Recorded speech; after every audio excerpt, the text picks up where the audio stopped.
igreja não mudam, ou estão sempre com o mesmo problema, com o mesmo formato de vida, né? Aquele mesmo ciclo de vida.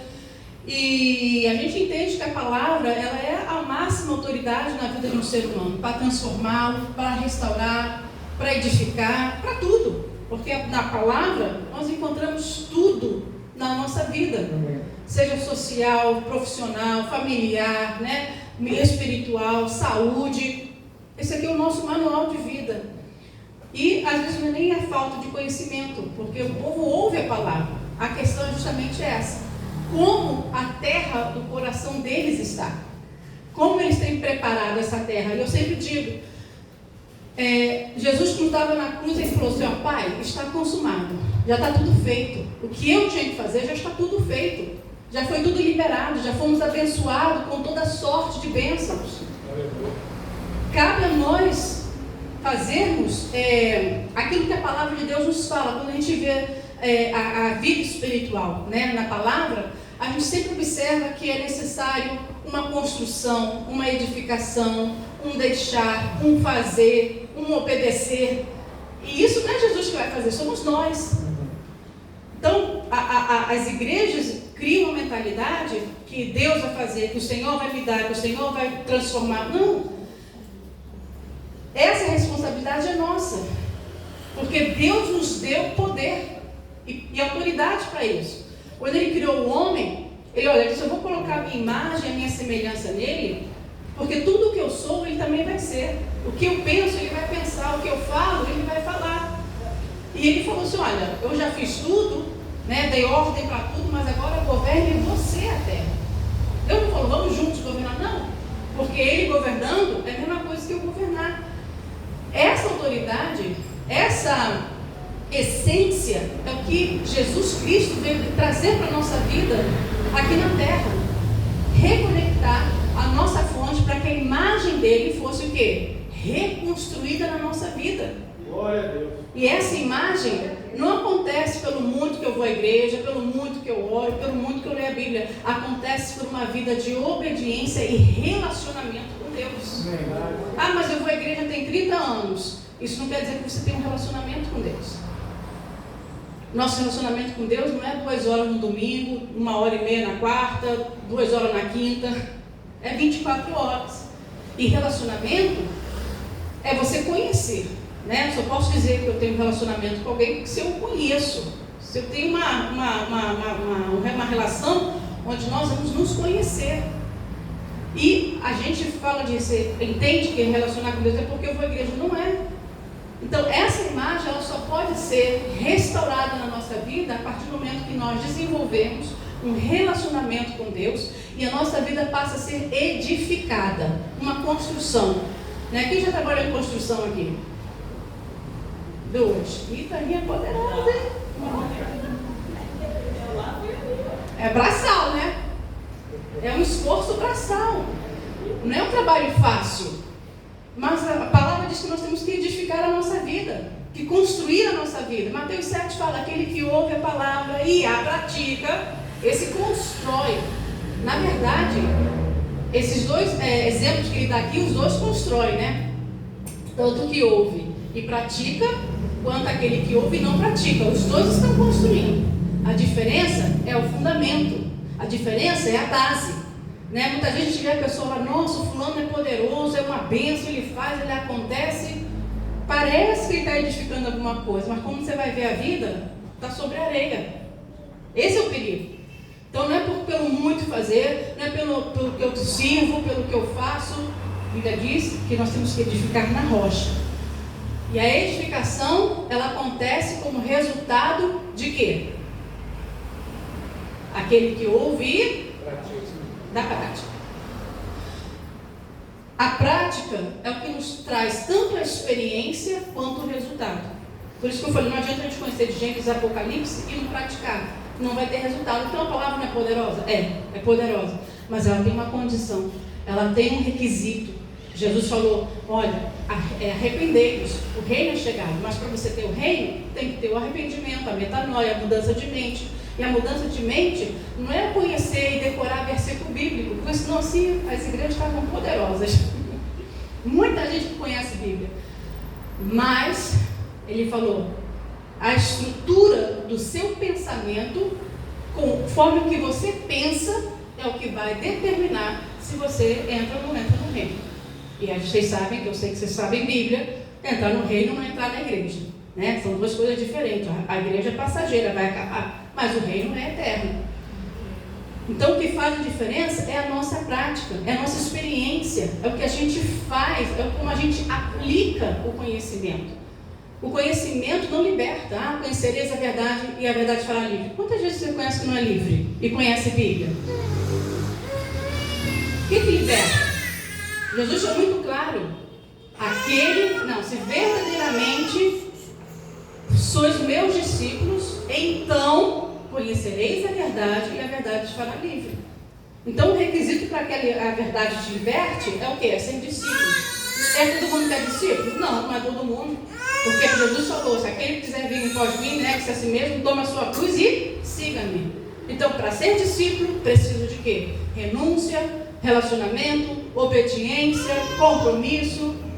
Para mim, tornar um discípulo, né? O apóstolo mencionou aqui os níveis, né?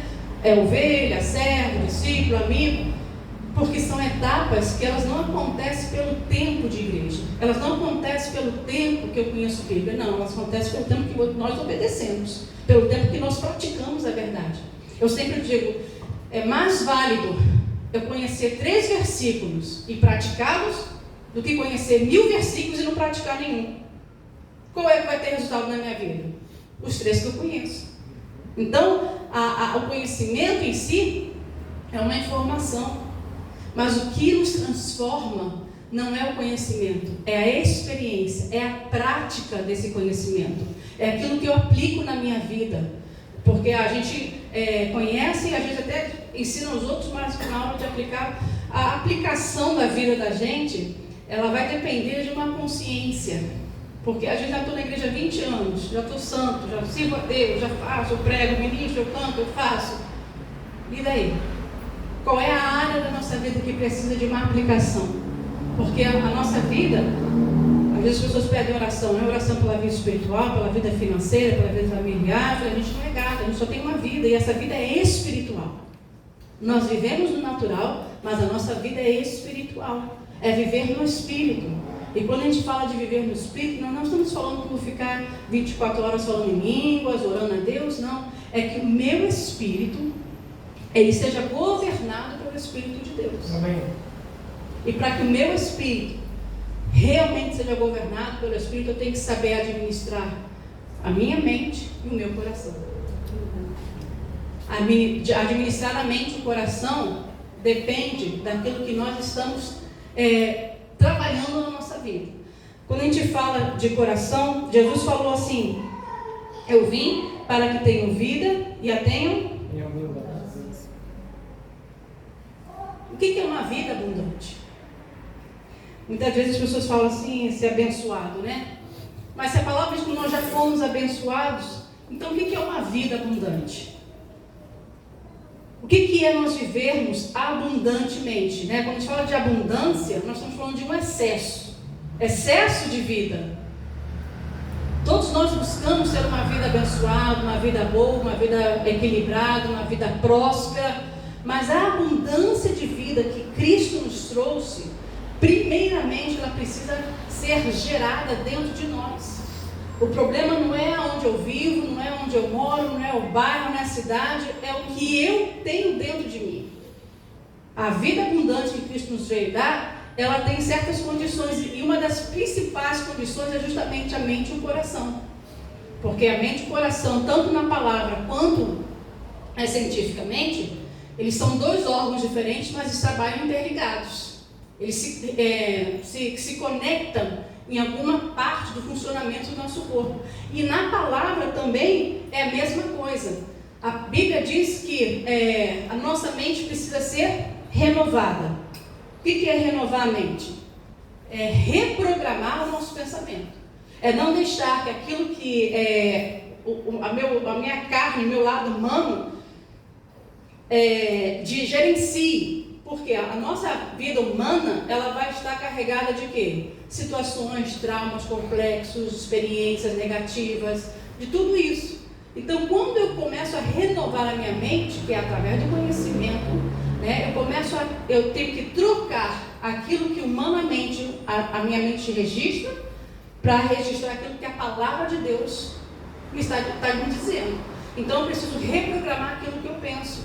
Muitas das vezes a gente está no nosso dia a dia, a gente olha assim, a gente tem um impulso, né, de agir baseado nos nossos valores, baseado nas nossas experiências.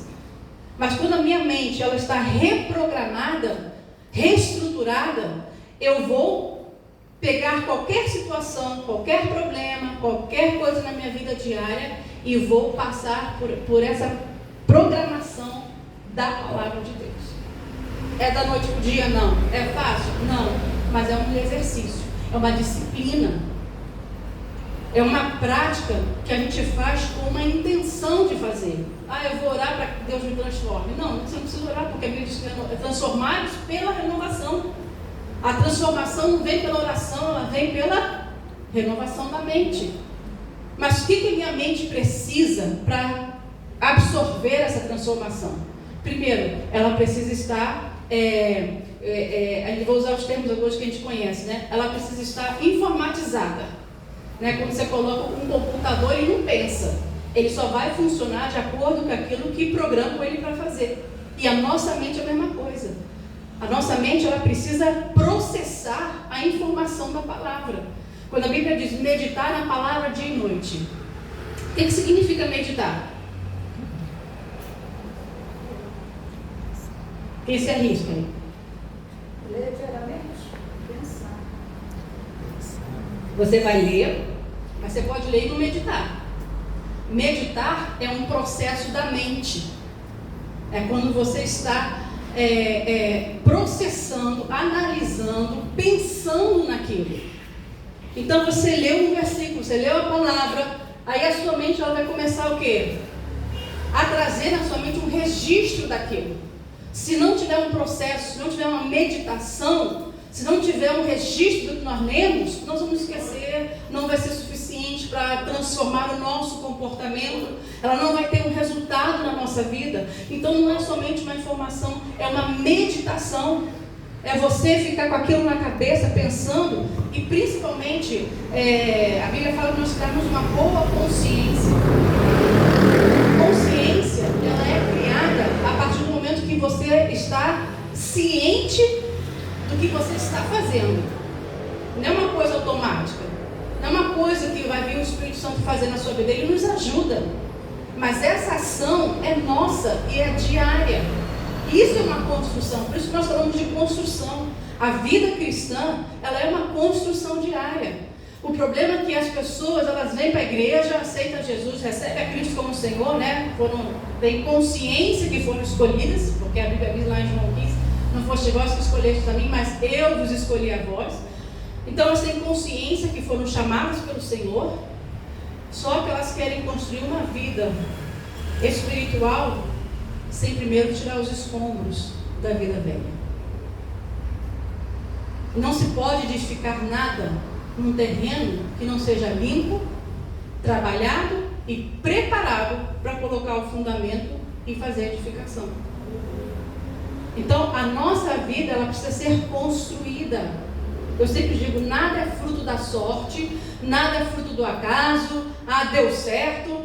Não, no reino de Deus nós temos uma responsabilidade para que nós possamos viver essa vida abundante que o Senhor nos veio dar. Nós precisamos pegar lá, metaforicamente, na enxada, na pá, cavar, tirar os escombros, tirar as pedras, tirar tudo aquilo que nos impede de viver essa vida abundante, para colocarmos o alicerce, colocarmos a rocha, encontrarmos a rocha.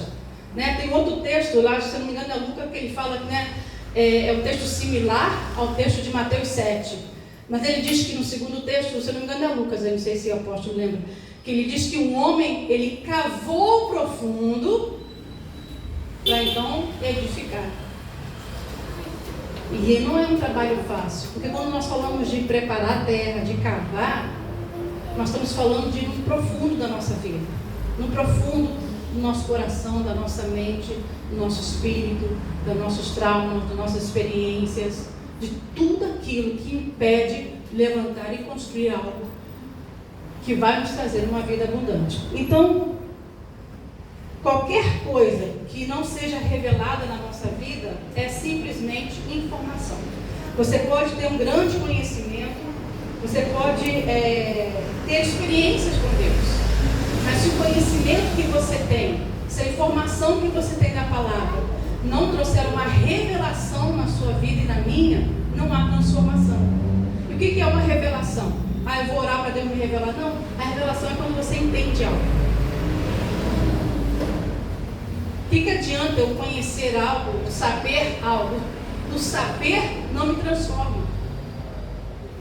Eu posso sentar e conversar talvez com um médico e ele fala, olha, para você fazer uma operação, você tem que fazer isso, aquilo, tal. Tá, eu estou sabendo.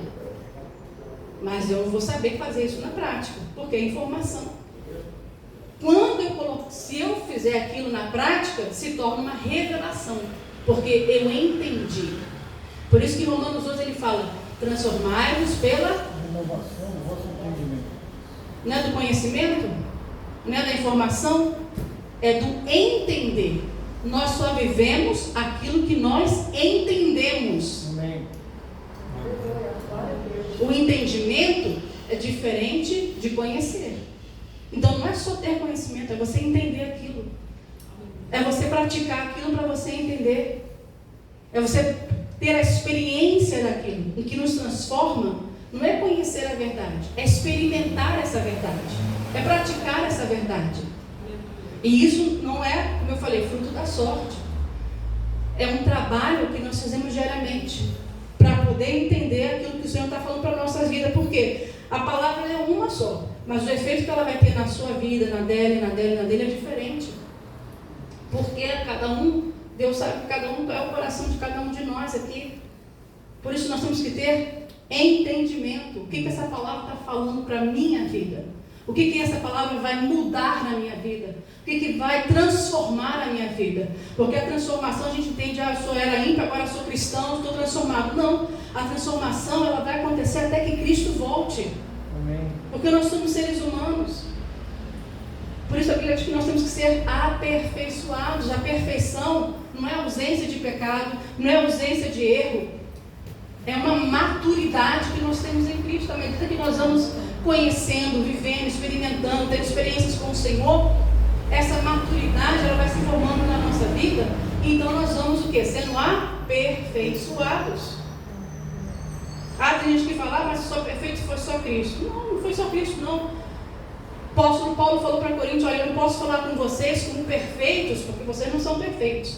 Nós, os perfeitos, falamos a sabedoria divina.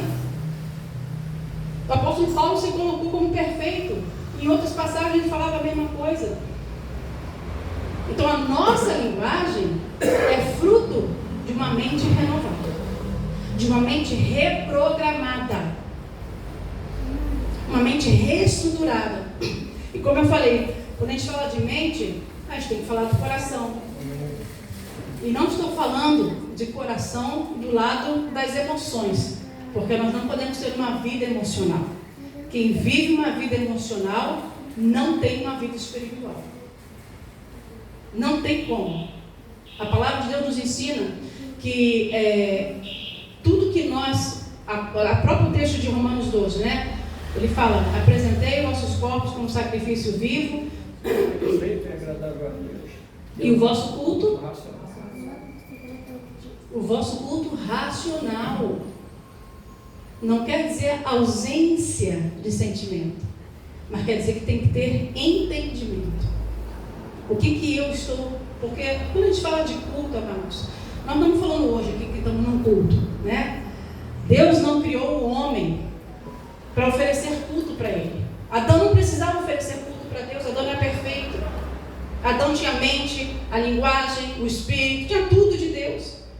Deus não criou o homem para ir num templo, fazer 2 horas de culto e ir embora. Deus criou o homem para que o homem fosse um culto 24 horas. Que a vida dele adorasse e cultuasse a Deus através da sua linguagem, através do seu comportamento.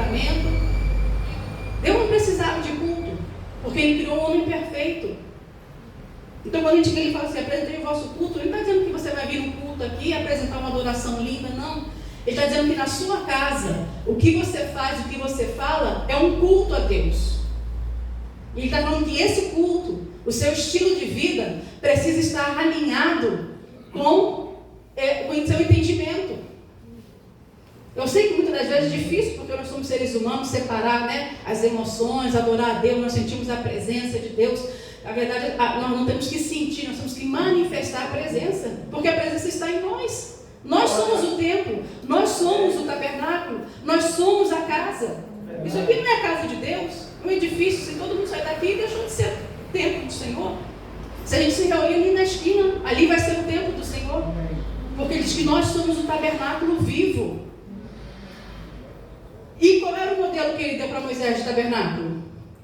Foi Moisés que decidiu fazer do jeito dele? Não. Ele falou, faça conforme o modelo que eu te mostrei. Amém. Isso quer dizer o quê? Que a nossa vida como tabernáculo não é o que eu quero construir, é o modelo que ele me deu.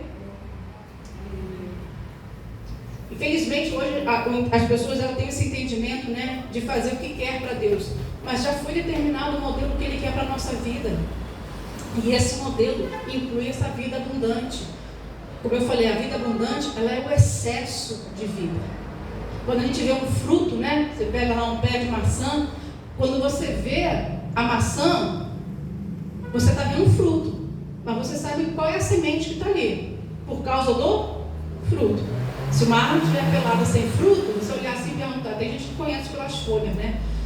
Mas se você olhar uma árvore e não ver fruto, dificilmente nós vamos saber de que é aquela árvore, né? Qual é o fruto daquela árvore. Mas a semente não está lá, ela só ainda não se manifestou. Quando a semente, ela está naquele excesso de vida, ela então dá o fruto.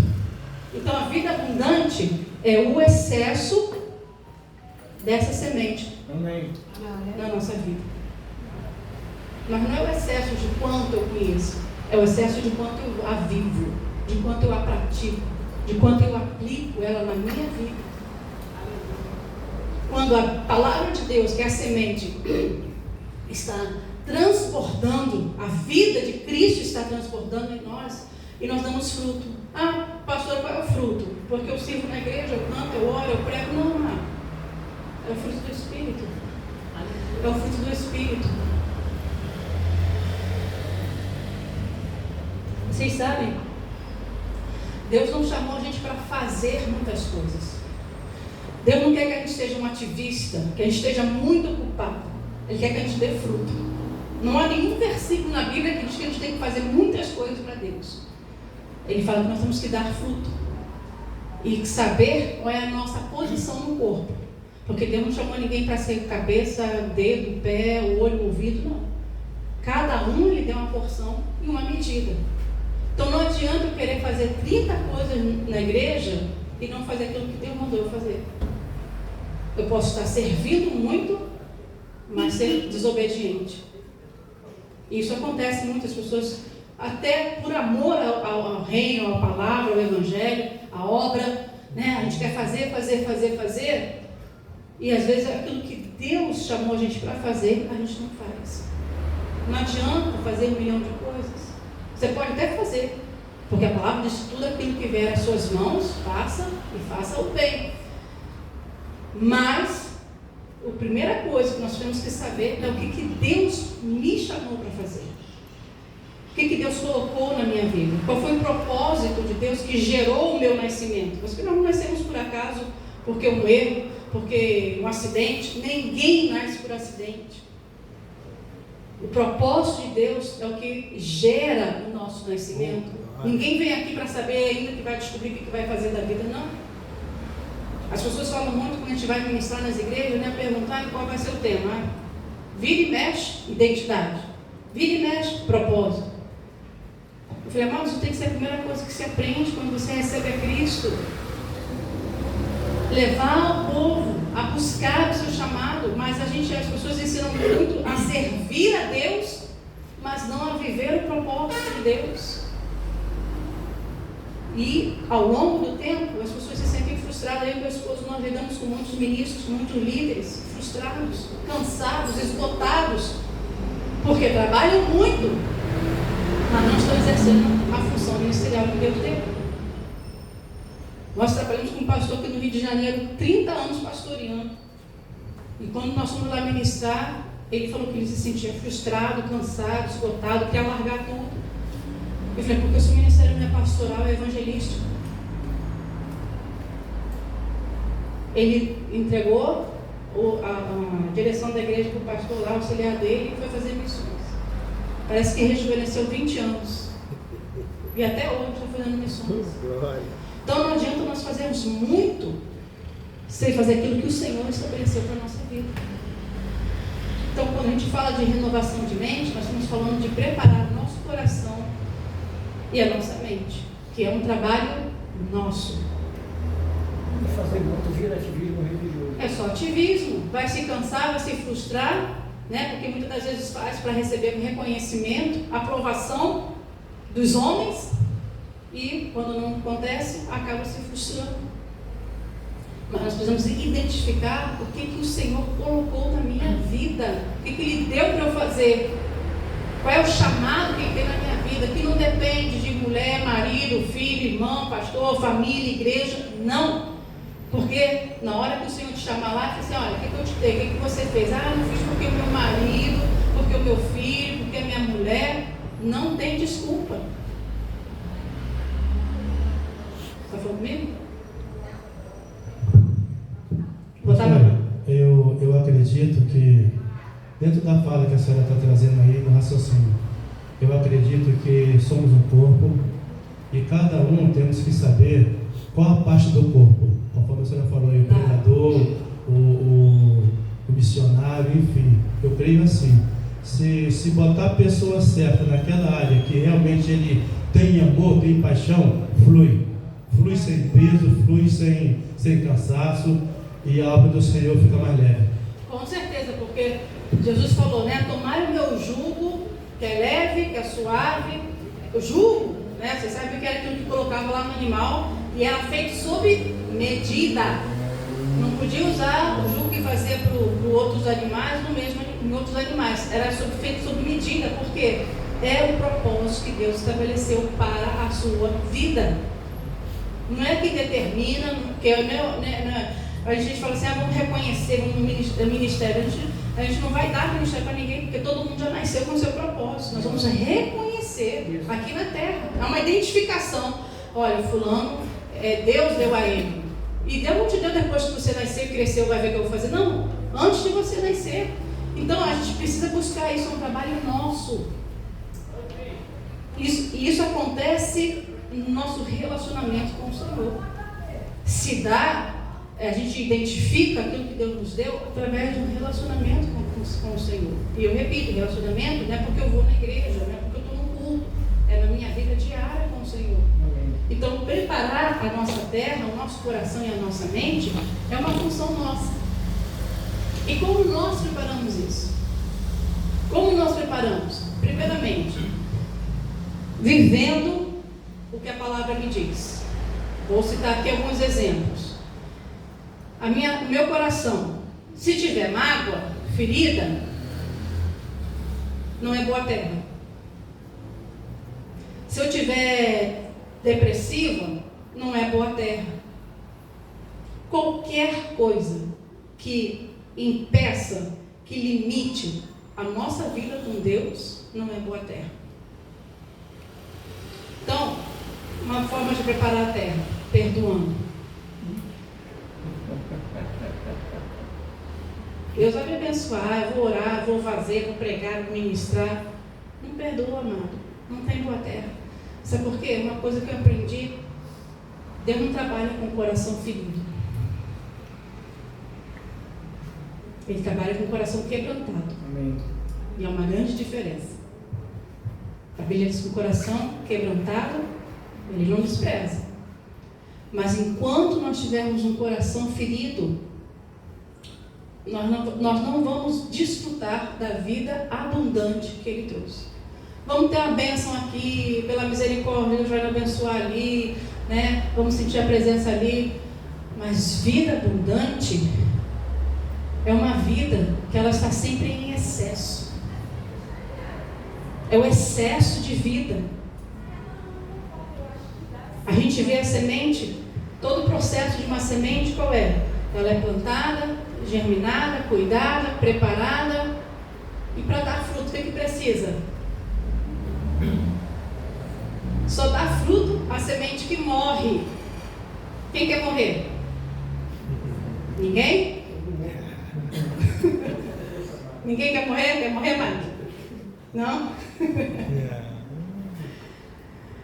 Mas Jesus falou, aquele que perde a sua vida, vai encontrar.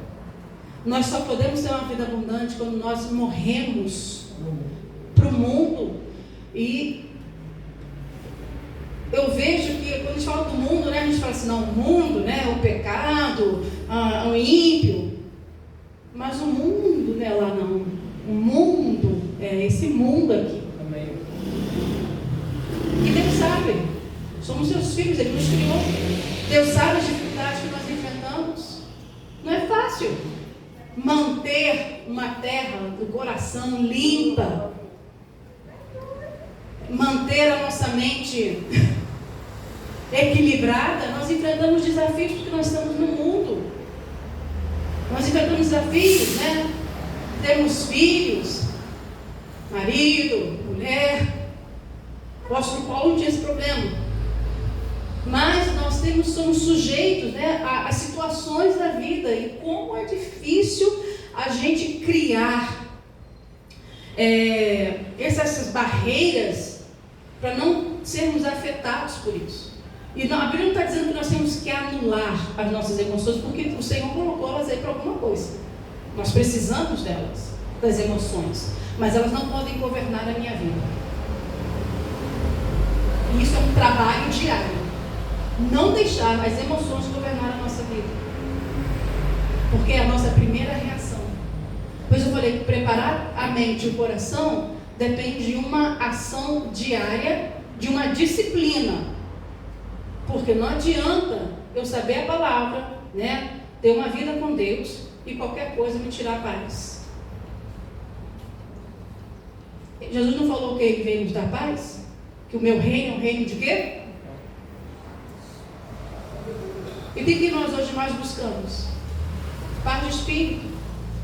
Só que a minha paz, ela não pode estar condicionada ao que eu vivo diariamente. Eu posso sentir, posso me entristecer, né? Posso ficar com raiva. As emoções, elas são necessárias. O medo, posso ter medo. Mas Paulo diz, tudo aquilo que me domina, eu me torno escravo.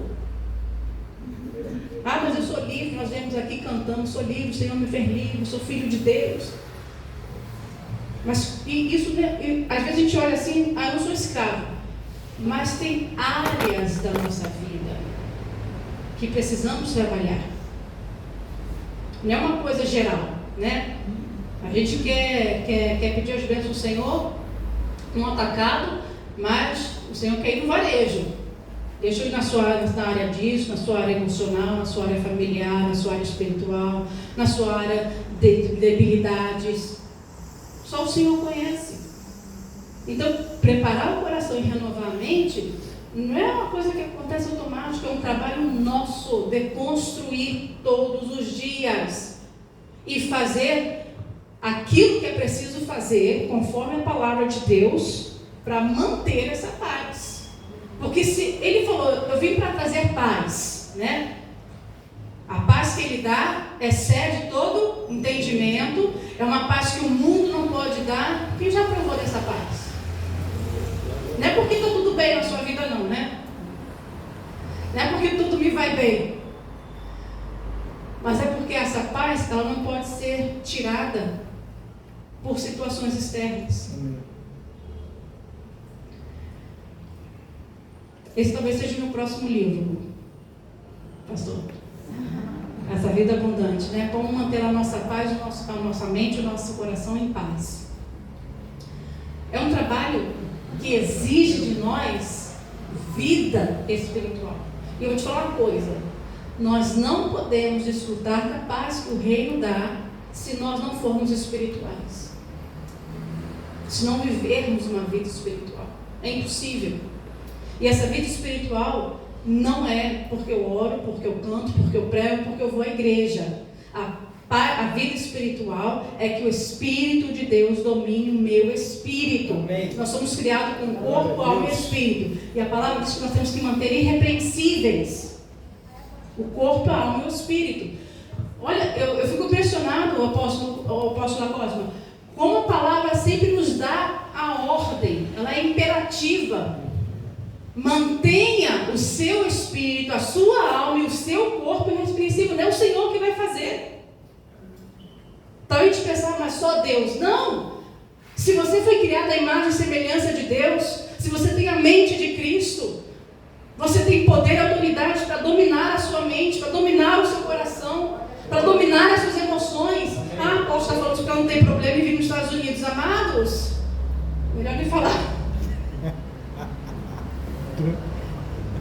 Quem conhece meu esposo?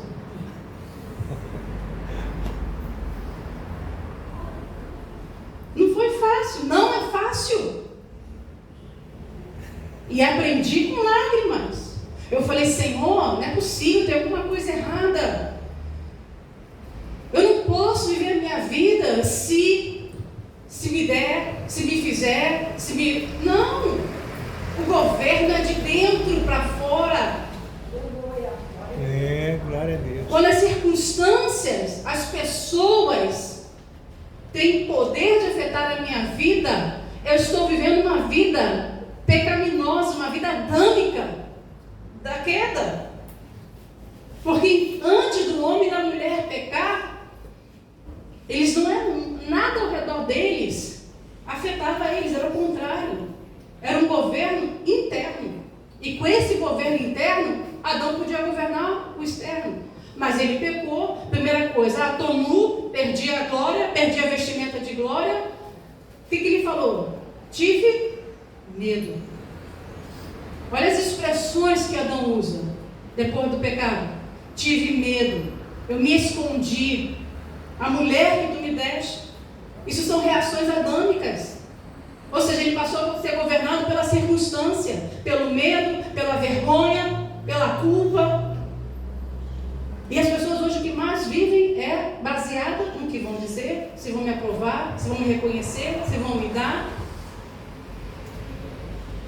A gente fala muito de governo, né? Que o reino de Deus é governo, que nós somos governo da terra, mas antes disso nós temos que ser governados primeiro.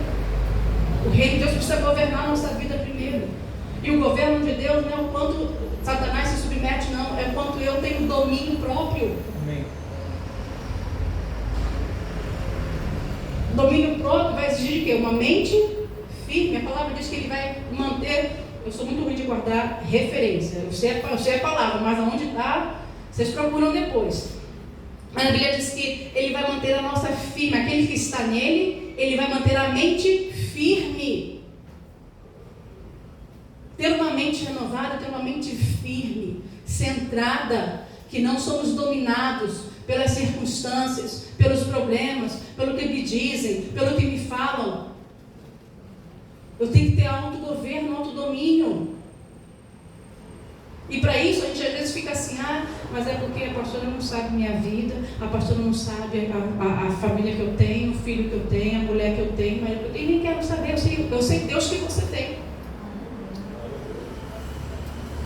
Não tem opção. Temos opções, sim. Todos nós temos opções.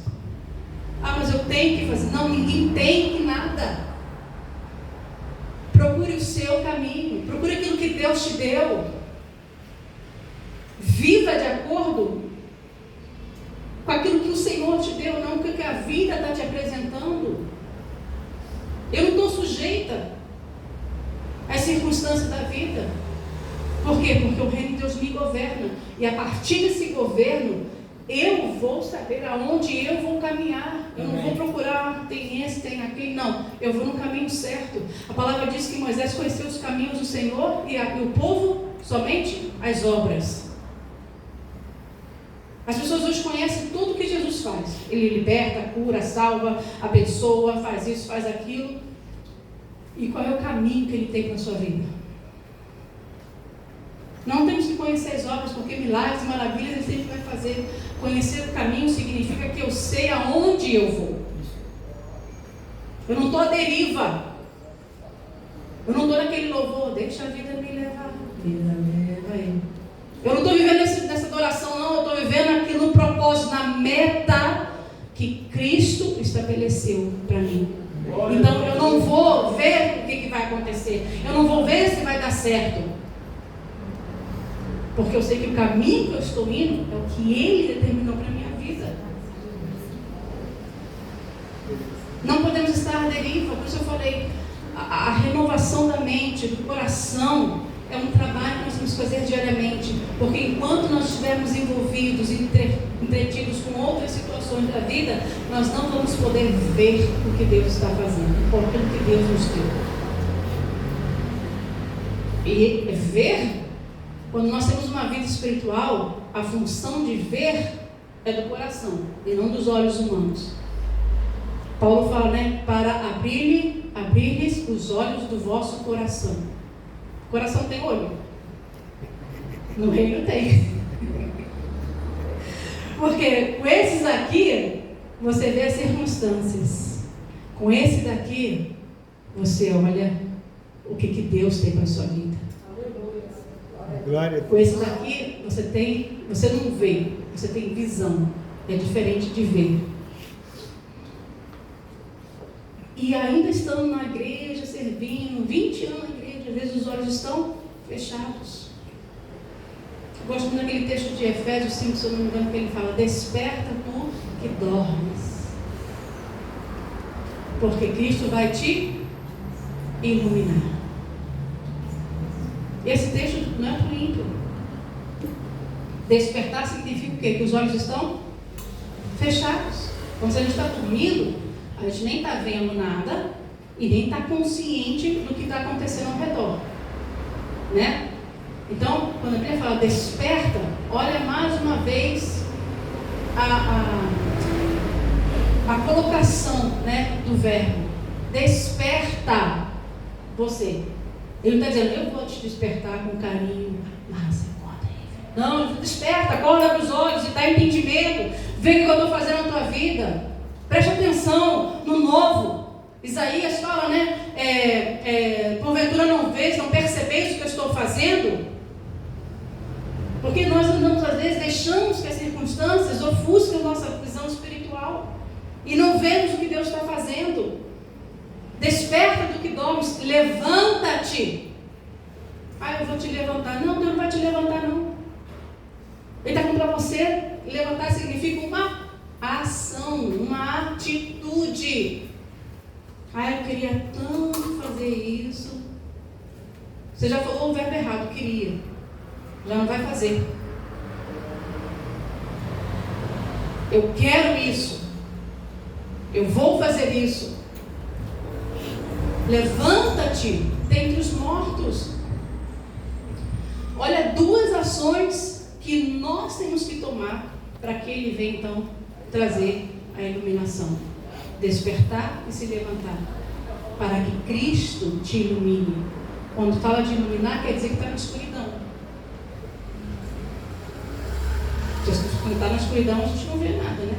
Você acorda de madrugada lá no banheiro, na sua casa, para ir no banheiro, está escuro, a gente vai, né, tocando na escolha para bater o dedinho no pé da cama, porque está no escuro. Dói. Aí você deixa acender a luz, porque doeu. Às vezes Deus traz situações que doem na nossa vida para a gente poder despertar. E Ele quer nos iluminar, mas é um trabalho nosso, uma ação nossa. Se levantar, despertar, ver, Ele já nos deu tudo. Já está tudo feito, está tudo consumado. Por isso se trabalha de renovação da mente, de reestruturar, de reprogramar nossa mente, de guardar o nosso coração. Eu falei que o coração e a mente são as principais funções do nosso corpo. Qual é a função do coração? Quer um enfermeiro, médico aqui? Bombear o sangue. E quando ele faz essa função, O que ele está fazendo? Ele está regulando a sua vida. Se ele bombear de menos, o que vai acontecer com o seu cérebro? Vai ficar lento, vai ter problema de dor de cabeça, né? Vai ter vários problemas. Se bombear demais também. Então, qual é a função do coração? É equilibrar a nossa vida. Aleluia. Glória a Deus. Quando a pessoa sofre um ataque, ela está sofrendo um ataque para a vida dela. Porque ele está alterando o ritmo do coração. Então, é um ataque contra a própria vida. E é o que Satanás quer fazer conosco, através das situações. Alterar, nos deixar ansiosos, nervosos, preocupados, alterados. Se o nosso coração não estiver alinhado com o corpo, não regular, não equilibrar a nossa vida, vai dar ruim. Por isso, a palavra diz em Provérbios 4 que de tudo Que deve guardar. Lá no teu coração, pedir que procede a segurança. da onde procede a saída da vida?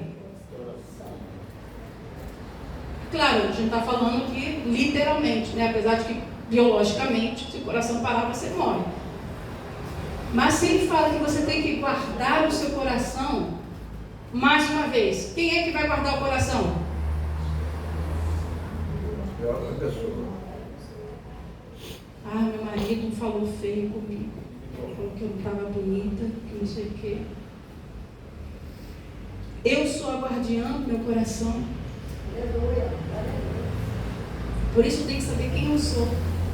Que não está condicionado ao que diz o filho, o marido, a mulher, o irmão, a família. Não, está condicionado ao que o Senhor diz de mim. Ele diz que eu sou imagem e semelhança dele.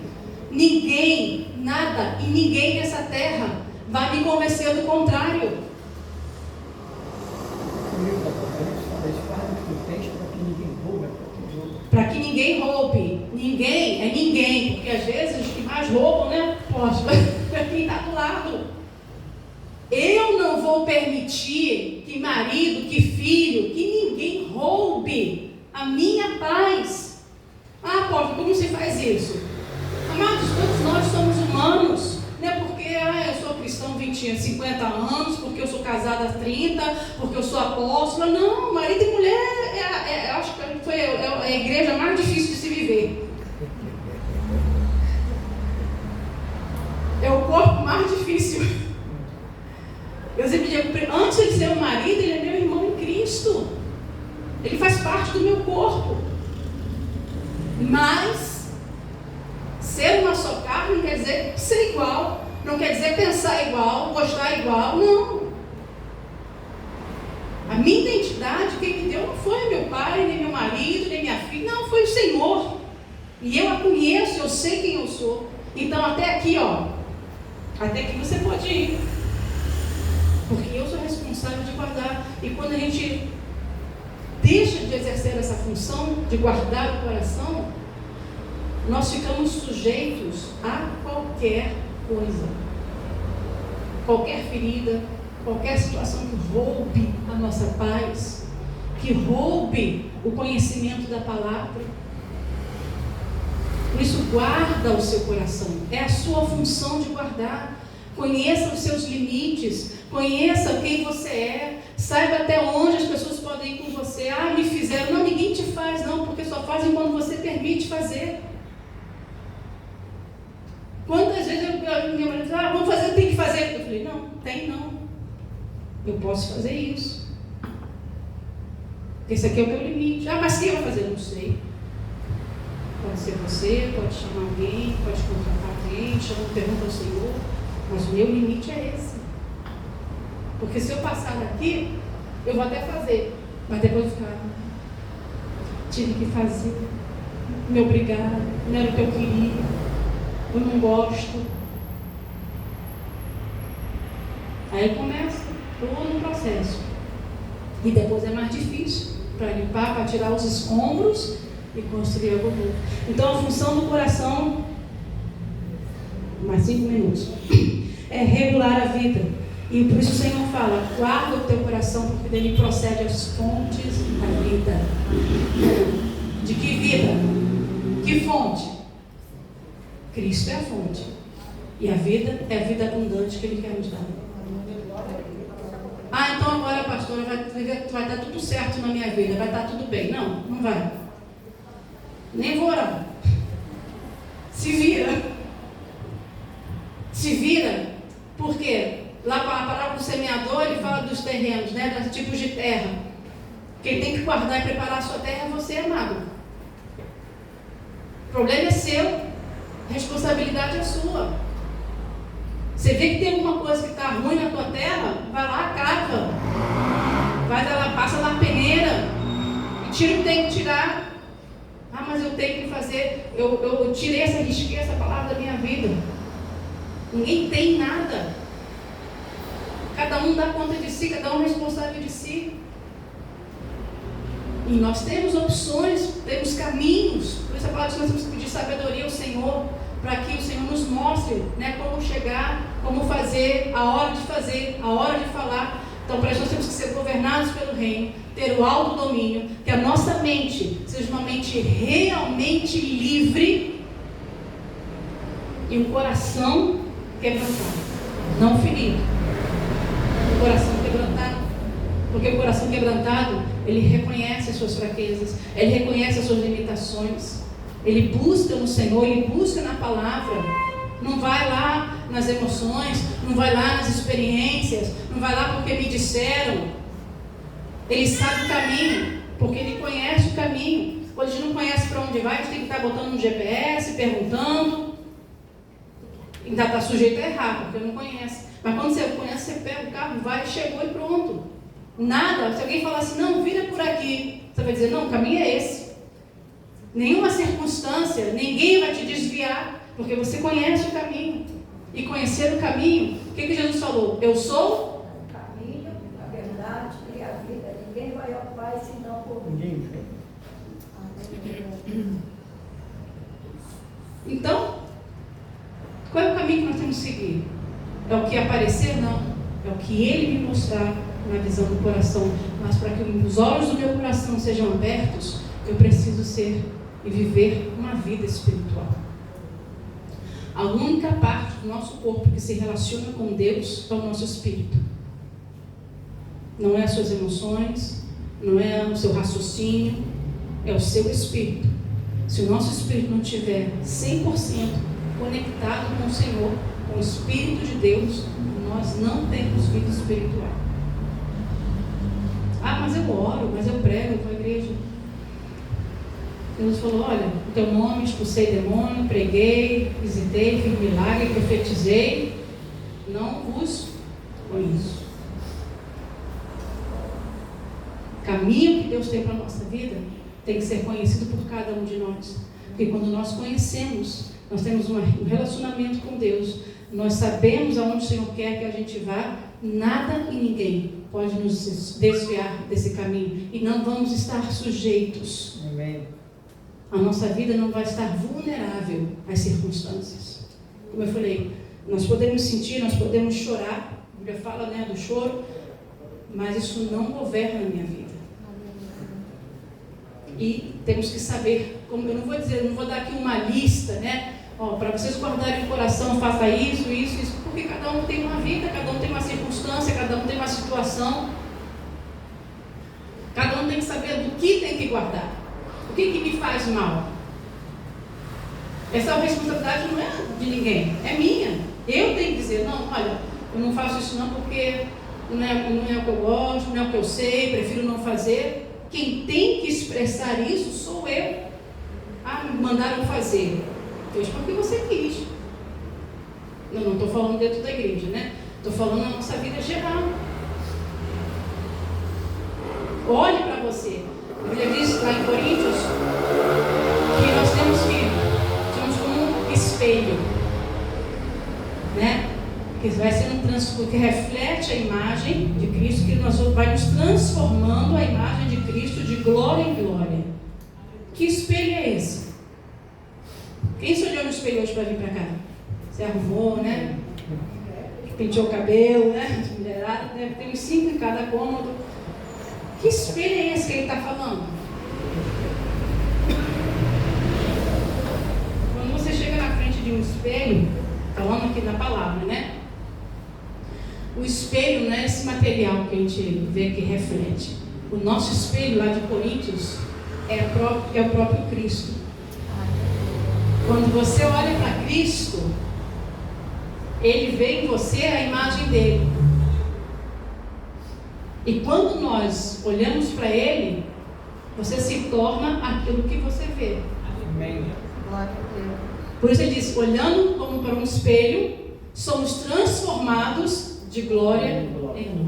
A imagem, não para qualquer coisa, transformada a imagem daquele que nos criou. Qual é essa imagem? Lá no Éden. Façamos o homem a nossa imagem e a nossa semelhança. É esse espelho que nós temos que ver. Eu tenho pedido muito ao Senhor que a mensagem do reino, tem gente que gosta, né, que vem, que grite, que salte, que fala, traz uma revelação, um poder, um grito. Mas eu tenho olhado, Senhor, nos lugares que eu tenho viajado, eu e minha esposa, eu falei, Senhor, qual é a mensagem que transforma pessoas? Ah, você vai dizer a mensagem do reino. Sim. Então por que não está transformando o povo? Porque há um preparo na nossa vida. A nossa mente precisa estar renovada. O nosso coração precisa estar preparado. A terra do nosso coração. É isso. Então antes de você pedir qualquer coisa ao Senhor, primeiro diga, Senhor, o que eu preciso fazer na minha vida? Qual é a área do meu coração? Qual é a minha mente realmente está renovada? Porque eu posso conhecer muito a palavra de Deus, mas não ter a mente renovada. Porque a mente ela precisa estar conectada com o coração. O Senhor Jesus falou, guarda o teu coração, porque dele procede a vida. Para que a palavra de Deus possa ter efeito, nós precisamos ter um coração preparado, uma terra limpa, uma terra curada, uma terra transformada. Como eu falei, a vida espiritual não é o quanto eu sirvo, eu faço, eu vou à igreja. É o quanto fruto eu dou. Não estou falando de frutos de obras, não. Estou falando de frutos do Espírito. A gente se preocupa muito com as obras, a obra do reino, a obra do evangelho, a obra de Deus. E a nossa obra? E a edificação da nossa vida? Essa tem que ser a primeira obra que a gente tem que se preocupar. Porque não adianta eu fazer muito, fazer tudo, e a minha vida não está edificada. Não adianta nós queremos ter muito conhecimento, que é necessário estudar, que é necessário aprender cada vez mais, se eu não souber experimentar esse conhecimento, se eu não souber aplicar esse conhecimento na minha vida, se eu não transformar, se esse conhecimento não trouxer transformação para a minha vida. Transformar não quer dizer que vou mudar da água para o vinho, não, porque transformar é uma coisa que a gente faz com a mesma essência, né? Ele está falando de transformação, ou seja, dar uma nova forma àquilo que já existe.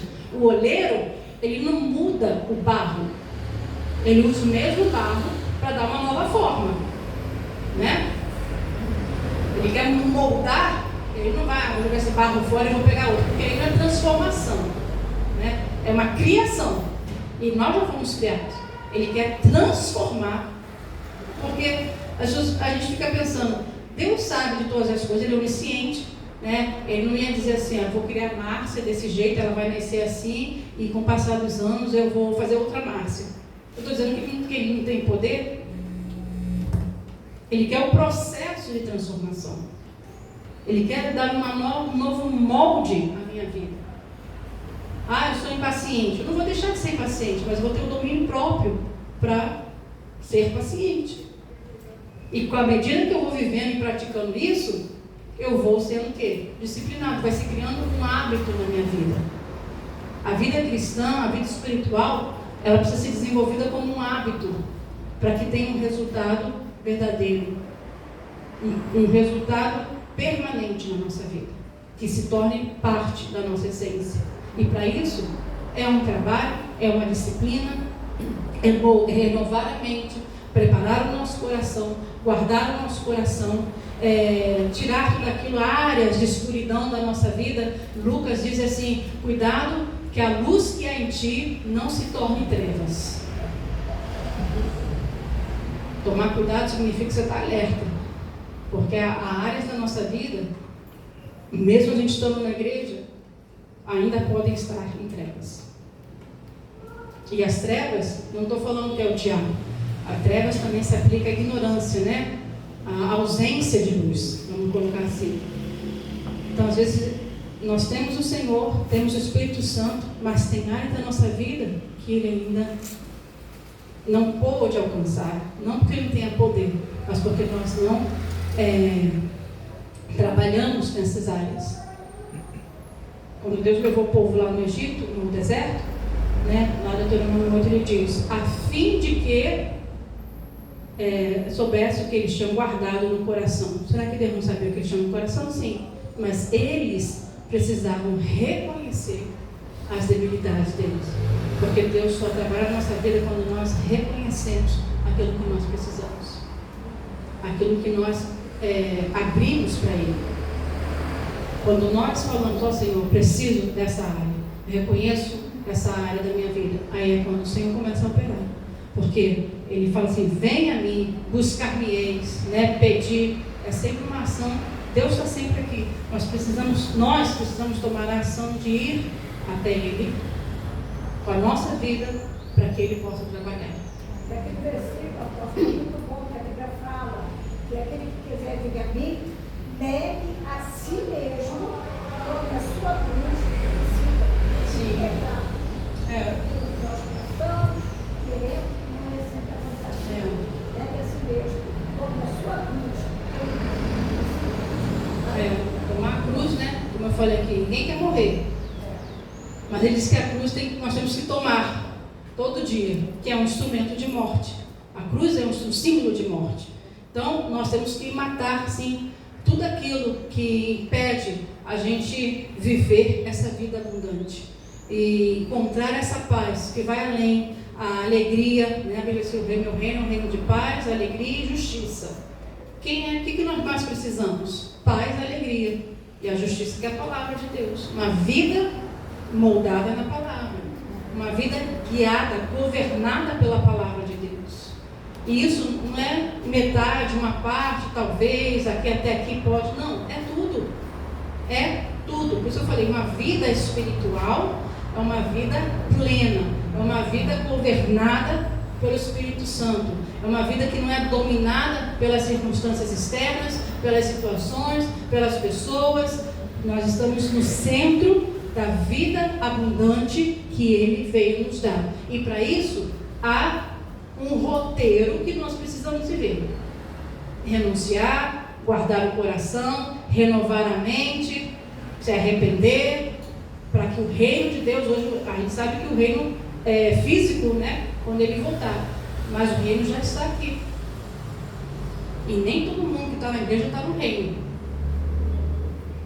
porque a igreja, né, dizendo no modo geral, a igreja, a figura da igreja, ela é para todo mundo, pode entrar qualquer um, mas para entrar no reino tem que nascer da água e do Espírito, ou seja, nascer da palavra, e que o Espírito governe a minha vida, que Ele seja o centro das minhas decisões, da minha vida diária, do que eu falo, do que eu penso, de tudo. Ele tem que ser o centro. Somente assim nós verdadeiramente temos uma vida espiritual. E quando nós temos uma vida espiritual, nós começamos a trazer essa vida abundante. Não vai dizer que todo mundo vai ter uma vida linda e maravilhosa de flores, mas quando nós vemos com os olhos do coração, conforme ele diz aqui, nós trazemos o jardim do Éden para a nossa vida. O jardim do Éden não é só um lugar físico, né? É uma dimensão que nós temos que viver. Nós temos que viver aqui na terra, a vida natural, mas temos que pensar, falar na dimensão espiritual. Se todos nós vivêssemos essa realidade, não ia ter conflito, não ia ter problema, não ia ter nada.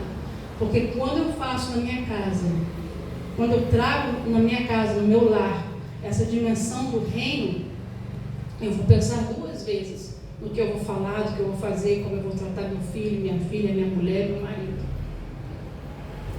Não tem outro segredo. Quando nós vivemos na dimensão espiritual dentro da nossa casa, ressalto a nossa casa porque é onde nós vemos a maior parte do tempo. Aqui todo mundo tem cara de santo. Todo mundo aqui é santo, amém? Todo mundo está com um sorriso de orelha a orelha, ninguém fala alto, ninguém grita, ninguém fala palavrão. Todo mundo aqui é santo, é muito fácil. Mas ser santo na nossa vida diária, né, onde nós passamos a maior parte do tempo, onde nós temos que exercer os frutos do Espírito, independente, né? Uma vez minha irmã perguntou, pastor, até quando tem que perdoar meu marido? Eu falei, amada, só tem 2 opções, ou você perdoa sempre e fica com ele, ou você larga ele. Aí você vai precisar mais perdoar. Por quê? Porque a Bíblia não diz que tem que perdoar se fizer só a terceira, depois da terceira. Não, o contrário. Aí tá, a gente não vai entrar no mérito da questão, mas aí tem outras situações que precisam ser analisadas, né? Até onde você permite que te ofenda, até onde. Aí o que vem? Guardar o coração. Não, aqui você não vai fazer porque o meu coração. Várias vezes eu falei, não, deixa eu ir no banheiro, deixa eu ir tomar um café, porque eu sei o meu limite. Eu sei quem eu sou. Então eu prefiro muitas das vezes, não, depois falo, depois conversa. Esse é o fugir da aparência do mal. É, fugir da aparência do mal. E de outras aparências. Por quê? E a pergunta de Nicodemos foi muito importante para nossas vidas hoje, né? Pelo mestre, o que eu faço para herdar a vida eterna? Jesus respondeu: vai, né, vende tudo que tem, negue a si mesmo e siga. Ele tem renunciado. O jovem rico, né? Jesus tem que ter a condição, né? Jesus, ele lidava com as pessoas de diferente maneira, porque cada um tem, ninguém é igual a ninguém. E Jesus sabia muito bem. Então, de acordo com a condição do nosso coração, é como Deus vai falar conosco. Se você está com o coração, né, cheio de coisas, e a gente fala de feridas, né, a gente pensa, a ferida é tudo que me magoa. Não, a ferida é coisas, às vezes você está frustrado, às vezes você está cansado, está desestimulado, está sem esperança, e seu coração também sobrecarregado. Então, a gente fala em ferida, mas são várias situações que o nosso coração pode carregar. Então, quando a gente fala com o Senhor, a gente tem que saber o que Ele tem para a nossa vida. Não é o que eu quero. Porque nem sempre o que eu quero é a vontade dele, nem sempre o que eu quero vai fazer o bem para mim. Então, com cada pessoa, Jesus tinha uma pergunta, tinha um trato, tinha uma atitude, porque ele conhecia a condição do coração de cada um deles. A condição do nosso coração vai determinar o que Deus vai fazer na nossa vida. Ah, mas eu estou orando para Deus fazer isso. Ele pode fazer? Pode. Mas Ele vai esperar e ver o que tem no teu coração. A tua resposta, né, que está no teu coração, vai determinar o que Deus vai fazer na sua vida. Por isso... Uma mulher, Jesus estava na praia, e lá estavam os discípulos acusadores, né? E então Jesus falou para a mulher, né? O Senhor perdoou aquela mulher, mas tinha os acusadores, né? Aí Jesus falava para a mulher, cadê os seus acusadores? Olhou para um lado, olhou para o outro, ninguém mais estava ali presente. Ninguém te condenou, nem eu. Vais, não quer. Uma mudança, né? Uma mudança de atitude. A maneira que Deus nos vê. Por isso Davi falou, cria em mim, ó Deus, e renova em mim o espírito inabalável. Esse é o segredo da nossa vida espiritual e de uma vida abundante. Que o Senhor possa nos dar essa direção. Como eu falei aqui, a gente pode ter uma lista aqui, né, de como fazer tudo isso, mas é algo que cada um de nós temos que buscar, porque Deus conhece o seu coração, conhece o meu, conhece o que você vive, o que eu vivo, o que você viveu, o que eu vivi. Então, a construção da vida é individual. O que vai ser edificado no seu coração, na sua vida, o que Deus vai fazer, vai depender da condição do seu coração. E é um trabalho difícil, porque é aí onde, assim como ele fala que o coração é a fonte da vida, é aí também que a gente guarda tudo, né? Onde está o teu tesouro, aí estará o teu. Então, a gente coloca no nosso coração coisas que a gente quer guardar e preservar, e que de repente Deus falou, né? Solta, tira. Porque tanto coisas positivas quanto negativas. A gente precisa ter um coração sempre quebrantado, pedir sempre ao Senhor que nos dê, abra os olhos do nosso coração para nós vermos o que nós precisamos fazer, para que essa semente, essa palavra possa produzir uma vida abundante, verdadeiramente. Amém? Amém? Amém. Agradeço a oportunidade, né, que o Senhor possa, que essa semente possa germinar na vida de cada um de nós. E que possamos ver esse fruto, essa vida abundante. Vivermos, desfrutar de tudo aquilo que o Senhor conquistou para cada um de nós. Amém. Amém? Glória a Deus. Terezinha de Miranha está assistindo. Líder Van também, lá do Amazonas, também está assistindo. Amém, glória a Deus. Tivemos uma aula aqui, né? E tinha umas coisas interessantes aí. O pastor Mar falou que quem quer morrer, né? Estava num culto lotado, aí o pastor pregando, eu acho que ele quis fazer uma gracinha com todo mundo e perguntou assim: quem quer ver Jesus? Aí todo mundo levantou a mão, inclusive ele, né? Aí ele falou assim: quem está disposto a morrer agora para ver Jesus? Só eu que fiquei com a mão levantada, nem o pastor que estava pregando ficou, só eu que fiquei com a mão levantada, mas ninguém. Porque o pessoal tem medo de morrer, diz que nós já morremos para esse mundo, entendeu? Então, e a Bíblia diz que é melhor obedecer do que sacrificar. Se nós obedecêssemos mais, nós seríamos mais felizes. O problema é que nós temos um espírito de rebelião dentro da gente, nós como somos rebeldes, temos o costume de não querer obedecer, né?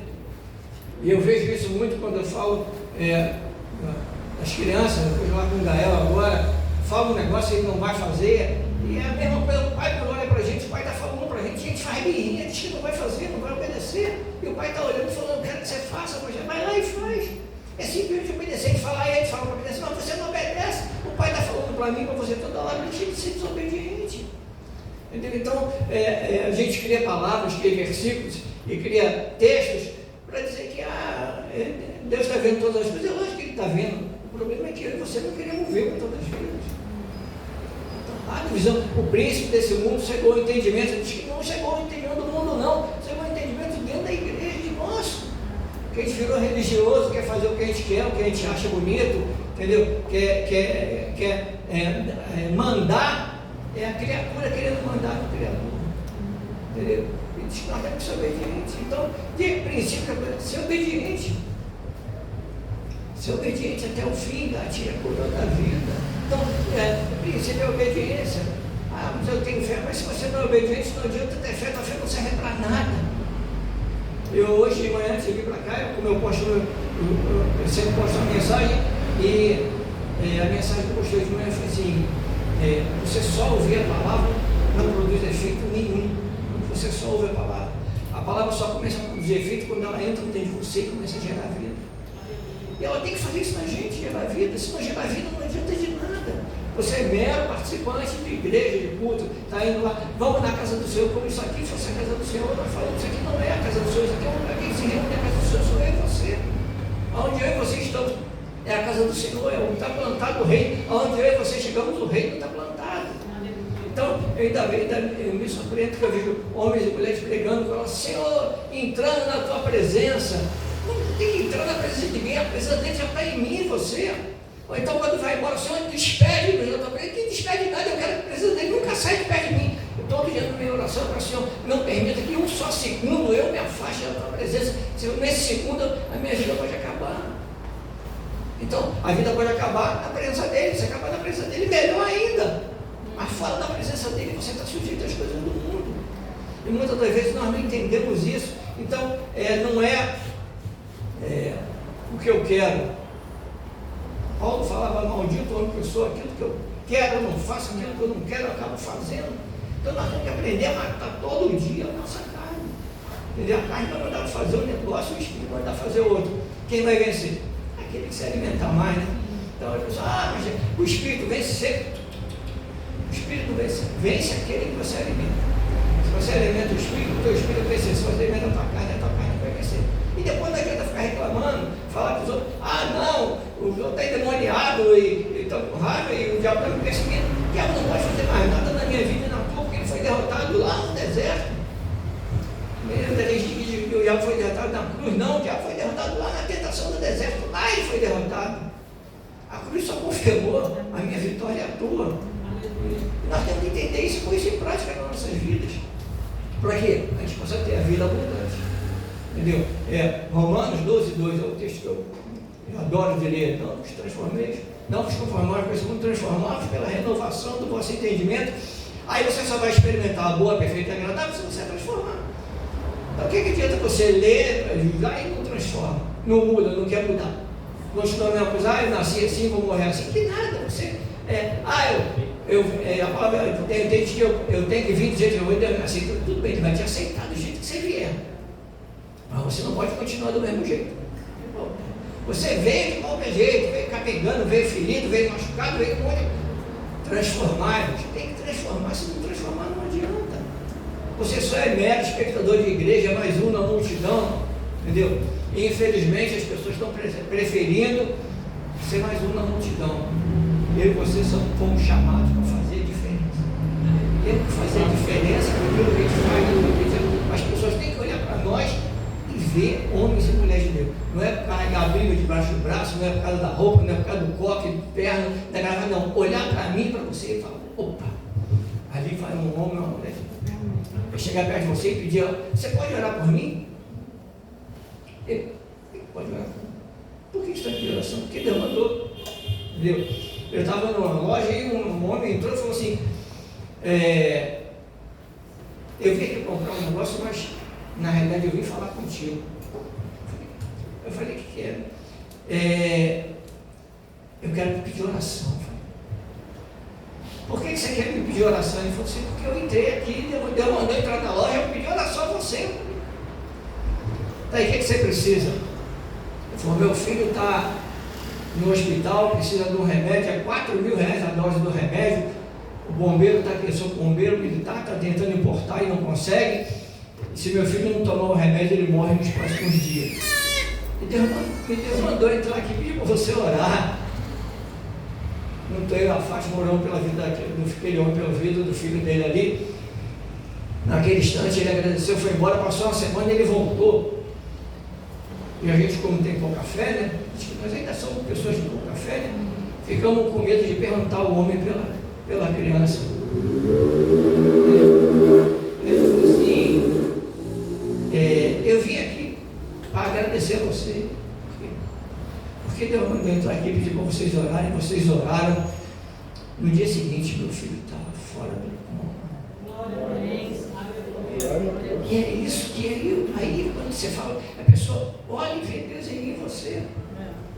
E vê Deus agir. É o espelho, você vai refletir, é isso. A pessoa olhar e falar, opa, eu vi Jesus naquele cara, naquela mulher. E a pessoa fala para você assim, um dia eu quero ser igual a você, mas não igual a essa carne, não igual ao espírito que habita dentro de mim e de você. Entendeu? E esse espírito tem que ser renovado. A renovação do entendimento é essa, renovar o meu espírito também, o espírito precisa ser renovado. Entendeu? É a tecnologia mudando, então nós temos que mudar. Se não mudar, você fica para trás. Mas eu tenho que mudar a palavra? Não, a palavra é a mesma, não tem sombra de variação. Entendeu? Eu e você temos que mudar. Nós temos que não adaptar a palavra à nossa vida, adaptar a nossa vida ao que a palavra diz. Se a palavra diz que eu sou mais vencedor, eu tenho que entender que eu sou mais que vencedor. Não adianta só falar, sou mais que vencedor e continuar sendo derrotado. Não, se eu sou mais que vencedor, eu tenho que entender que eu tenho que agir como mais que vencedor. Ah, mas está faltando hoje, mas amanhã não vai faltar mais. Entendeu? Ah, está assim hoje, mas amanhã não vai estar mais, porque você é mais que vencedor. Assuma a sua posição de mais que vencedor. E essa posição é que o Eterno quer que eu e você assumamos. E a pessoa olha para nós e fala, tem uma luz brilhando, tem algo diferente. Entendeu? O exemplo de você entrar na loja, a loja está vazia, fica lá 5 minutos, a loja enche. Porque chegou a presença. O irmão falou comigo, vou querer que tu fique aqui todo dia. Eu falei, agora eu vou comprar, você fica aqui todo dia. Primeira vez eu entrei, eu fiquei enchendo. Que vem todo dia, eu vou comprar, vem todo dia. Brincando. Mas não é isso, é porque a presença, a luz atrai. Se está no escuro, ninguém vai ficar, mas a luz atrai. E a luz do Eterno está brilhando na minha vida e na tua. Ela brilha dentro de nós. E essa luz tem que fazer a diferença.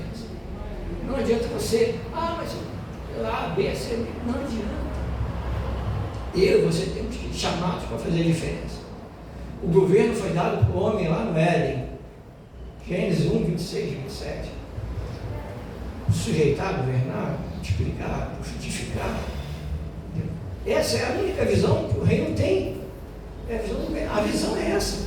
Então hoje não existe, o pastor tem a sua visão, a pastora tem a sua visão, o apóstolo tem a visão. Meu irmão, sem medo de errar, se você entrar na igreja e o líder da igreja dizer que ele tem visão própria, sai da igreja, porque ele já perdeu a visão. A visão está lá na palavra, Gênesis 1, 26. Se você, eu tenho visão própria, sai da igreja porque você está no lugar errado. A visão está lá e a visão tem que ser obedecida e cumprida até hoje. A visão para mim é vida para tudo, governar, sujeitar as coisas. Mas primeiro eu tenho que governar dentro de mim, eu mesmo. Se eu não me governar, como é que eu vou governar os outros? Se a minha casa não está arrumada, como é que eu quero arrumar a casa dos outros? Se a minha casa está entregue, como é que eu quero ser hoje? Então, nós temos que entender que toda e qualquer mudança, como o pastor Márcio colocou muito bem aqui, tem que começar. Primeiro,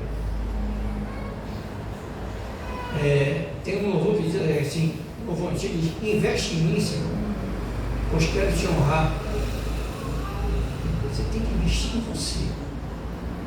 Eu tenho que investir nos irmãos, a igreja tem que investir nos irmãos. Mas primeiro tem que investir em você mesmo. Se você não investe em você mesmo, como é que você vai investir na vida dos outros? Se você não olha no espelho, como todo dia de manhã eu olho no espelho e agradeço ao Senhor, muito obrigado. Eu sou feito a tua imagem e semelhança. Se você olha no espelho e não gosta de você mesmo, como é que você vai gostar dos outros? Se você não olha no espelho e não gosta do que você vê, pode estar descabelado, pode estar assim, mas é a imagem e semelhança dele. Então, você é importante, você faz diferença, você faz falta. Amém? Amém. Então, glória a Deus por isso, muito obrigado, apóstolo Márcia, por esse ensinamento, entendeu?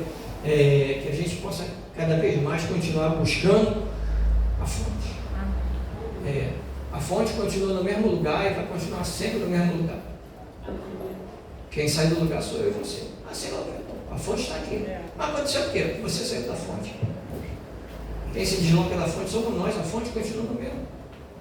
Amém? Então vamos ofertar ao Senhor em nome de Jesus. Vamos ver o nosso dízimo, oferta. Os irmãos vão contribuir.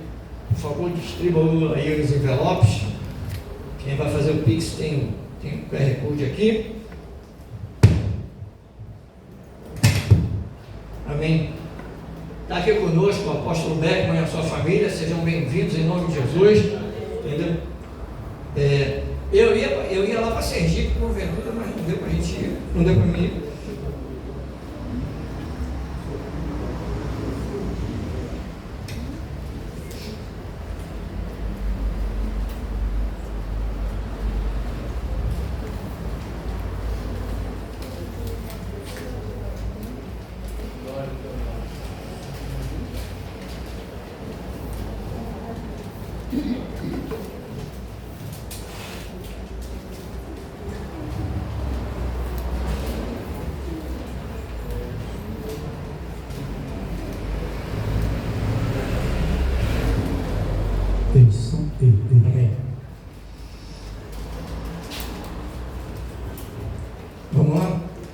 Senhor,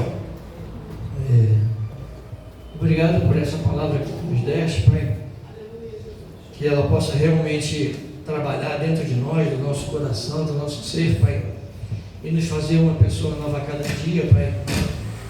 Eu quero te agradecer agora por meus irmãos, os teus filhos vão ofertar, dizimar para iniciar na tua casa, Pai, e que essa semente, Pai, se renove a 100 por 1, Pai, a 1000 por 1, Pai, e que teus servos nunca tenham caminho de galpão, Pai. Que eles entendam, Pai, que tu é aquele galardoador, o guardador, o provedor de todas as coisas, Pai, e nós só estamos devolvendo a Ti, Pai, com honra, gratidão, com amor e carinho, Pai. Não por obrigação, Pai, não porque estamos pedindo ou estamos falando, não porque está se fazendo nenhuma imposição, mas por amor. Por amor, Pai, te agradecemos em nome do Teu Filho Jesus. Amém, graças a Deus.